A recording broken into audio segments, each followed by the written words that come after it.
The second book of Chronicles, chapter 1, Solomon worships at Gibeon. Now Solomon the son of David established himself securely over his kingdom, and the Lord his God was with him, and exalted him greatly. Solomon spoke to all Israel, to the commanders of thousands and of hundreds, and to the judges, and to every leader in all Israel, the heads of the fathers' households. Then Solomon and all the assembly with him went to the high place which was at Gibeon, for God's tent of meeting was there, which Moses the servant of the Lord had made in the wilderness. However, David had brought up the ark of God from Kiriath Jearim to the place he had prepared for it, for he had pitched a tent for it in Jerusalem. Now the bronze altar, which Bezalel the son of Uri, the son of Hur, had made, was there before the tabernacle of the Lord, and Solomon and the assembly sought it out. Solomon went up there before the Lord to the bronze altar which was at the tent of meeting, and offered 1,000 burnt offerings on it.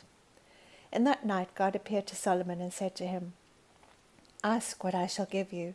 Solomon said to God, "You have dealt with my father David with great loving kindness, and have made me king in his place.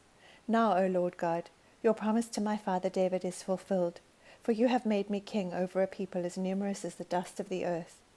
Give me now wisdom and knowledge, that I may go out and come in before this people, for who can rule this great people of yours?" God said to Solomon, "Because you had this in mind, and did not ask for riches, wealth, or honor, or the life of those who hate you, nor have you even asked for long life, but you have asked for yourself wisdom and knowledge, that you may rule my people over whom I have made you king. Wisdom and knowledge have been granted to you, and I will give you riches and wealth and honor, such as none of the kings who were before you has possessed, nor those who will come after you." So Solomon went from the high place which was at Gibeon, from the tent of meeting to Jerusalem, and he reigned over Israel. Solomon amassed chariots and horsemen. He had 1,400 chariots and 12,000 horsemen, and he stationed them in the chariot cities and with the king at Jerusalem. The king made silver and gold as plentiful in Jerusalem as stones, and he made cedars as plentiful as sycamores in the lowland. Solomon's horses were imported from Egypt and from Cu. The king's traders procured them from Cu for a price. They imported chariots from Egypt for 600 shekels of silver apiece, and horses for 150 apiece, and by the same means they exported them to all the kings of the Hittites and the kings of Aram. Chapter 2. Solomon will build a temple and palace. Now Solomon decided to build a house for the name of the Lord, and a royal palace for himself. So Solomon assigned 70,000 men to carry loads, and 80,000 men to quarry stone in the mountains, and 3,600 to supervise them. Then Solomon sent word to Hiram, the king of Tyre, saying, "As you dealt with David my father, and sent him cedars to build him a house to dwell in, so do for me. Behold, I am about to build a house for the name of the Lord my God, dedicating it to him, to burn fragrant incense before him, and to set out the showbread, and continually, and to offer burnt offerings morning and evening, on Sabbaths, and on new moons, and on the appointed feasts of the Lord our God, this being required forever in Israel. The house which I am about to build will be great, for greater is our God than all the gods. But who is able to build a house for him? For the heavens and the highest heavens cannot contain him. So who am I, that I should build a house for him, except to burn incense before him? Now send me a skilled man to work in gold, silver, brass, and iron, and in purple, crimson, and violet fabrics, and who knows how to make engravings, to work with the skilled men whom I have in Judah and Jerusalem, whom David my father provided.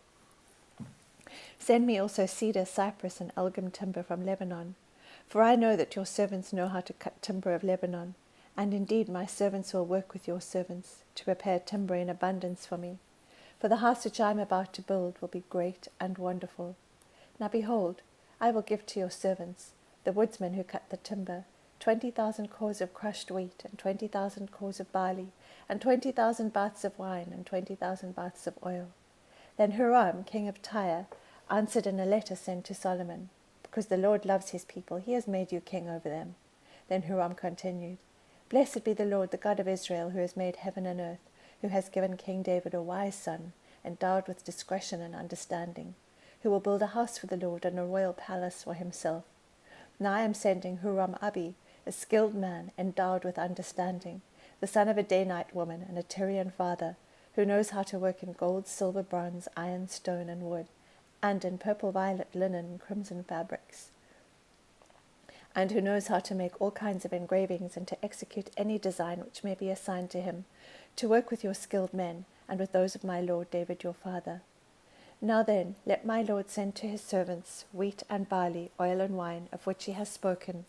We will cut whatever timber you need from Lebanon and bring it to you on rafts by sea to Joppa, so that you may carry it up to Jerusalem. Solomon numbered all the aliens who were in the land of Israel, following the census which his father David had taken, and 153,600 were found. He appointed 70,000 of them to carry loads, and 80,000 to quarry stones in the mountains, and 3,600 supervisors to make the people work. Chapter 3. The Temple Construction in Jerusalem. Then Solomon began to build the house of the Lord in Jerusalem on Mount Moriah, where the Lord had appeared to his father David, at the place that David had prepared on the threshing floor of Ornan the Jebusite. He began to build on the 2nd day in the 2nd month of the 4th year of his reign. Now these are the foundations which Solomon laid for building the house of God. The length in cubits, according to the old standard, was 60 cubits, and the width 20 cubits. The porch which was in front of the house was as long as the width of the house, 20 cubits, and the height 120. And inside he overlaid it with pure gold. He overlaid the main room with cypress wood, and overlaid it with fine gold, and ornamented it with palm trees and chains. Further, he adorned the house with precious stones, and the gold was gold from Parvaim. He also overlaid the house with gold, the beams, the thresholds, and its walls, and its doors, and he carved cherubim on the walls. Now he made the room of the Holy of Holies. Its length across the width of the house was 20 cubits, and its width was 20 cubits, and he overlaid it with fine gold amounting to 600 talents. The weight of the nails was 50 shekels of gold. He also overlaid the upper rooms with gold. Then he made 2 sculptured cherubim in the room of the Holy of Holies, and overlaid them with gold. The wingspan of the cherubim was 20 cubits. The wing of one of 5 cubits touched the wall of the house, and its other wing of 5 cubits touched the wing of the other cherub. The wing of the other cherub of 5 cubits touched the wall of the house, and its other wing of 5 cubits was attached to the wing of the first cherub. The wings of these cherubim extended 20 cubits, and they stood on their feet facing the main room. He made the veil of violet, purple, crimson, and fine linen, and he worked cherubim on it. He also made 2 pillars for the front of the house, 35 cubits high, and the capital on the top of each was 5 cubits. He made chains in the inner sanctuary and placed them on the top of the pillars, and he made 100 pomegranates and placed them on the chains. He erected the pillars in front of the temple, one on the right and the other on the left, and named the one on the right Jachin and the one on the left Boaz. Chapter 4. Furnishings of the temple. Then he made a bronze altar, 20 cubits in length, and 20 cubits in width, and 10 cubits in height. Also he made the cast metal sea, 10 cubits from brim to brim, circular in form, and its height was 5 cubits, and its circumference 30 cubits. Now figures like oxen were under it, and all around it, 10 cubits entirely encircling the sea. The oxen were in 2 rows, cast in one piece. It stood on 12 oxen, 3 facing the north, 3 facing west, 3 facing south, and 3 facing east. And the sea was set on top of them, and all their hindquarters turned inwards. It was a handbreadth thick, and its brim was made like the rim of a cup, like a lily blossom. It could hold 3,000 baths. He also made 10 basins in which to wash, and he set 5 on the right side and 5 on the left, to rinse things for the burnt offering. But the sea was for the priests to wash in. Then he made the 10 golden lampstands in the way prescribed for them, and he set them in the temple, 5 on the right side and 5 on the left. He also made 10 tables and placed them in the temple, 5 on the right side and 5 on the left, and he made 100 gold bowls. Then he made the court of the priests and the great court, and doors for the court, and overlaid their doors with bronze. He set the sea on the right side of the house toward the southeast. Hiram also made the pails, the shovels, and the bowls. So Hiram finished doing the work which he performed for King Solomon in the house of God, the 2 pillars, the bowls and the 2 capitals on top of the pillars, and the 2 networks to cover the 2 bowls, and the capitals which were on top of the pillars, and the 400 pomegranates for the 2 networks, 2 rows of pomegranates for each network, to cover the 2 bowls of the capitals which were on the pillars.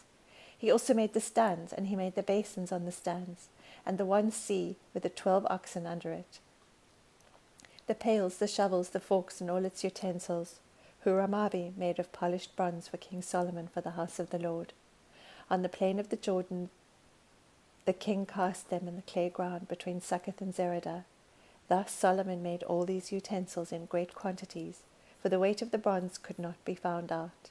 Solomon also made all the things that were in the house of God, even the golden altar, the tables with the bread of the presence on them, the lampstands with their lamps of pure gold, to burn in front of the inner sanctuary in the way prescribed, the flowers, the lamps, and the tongs of gold, of purest gold, and the snuffers, the bowls, the spoons, and the fire spans of pure gold, and the entrance of the house, its inner doors, for the Holy of Holies, and the doors of the house, that is, of the nave, of gold.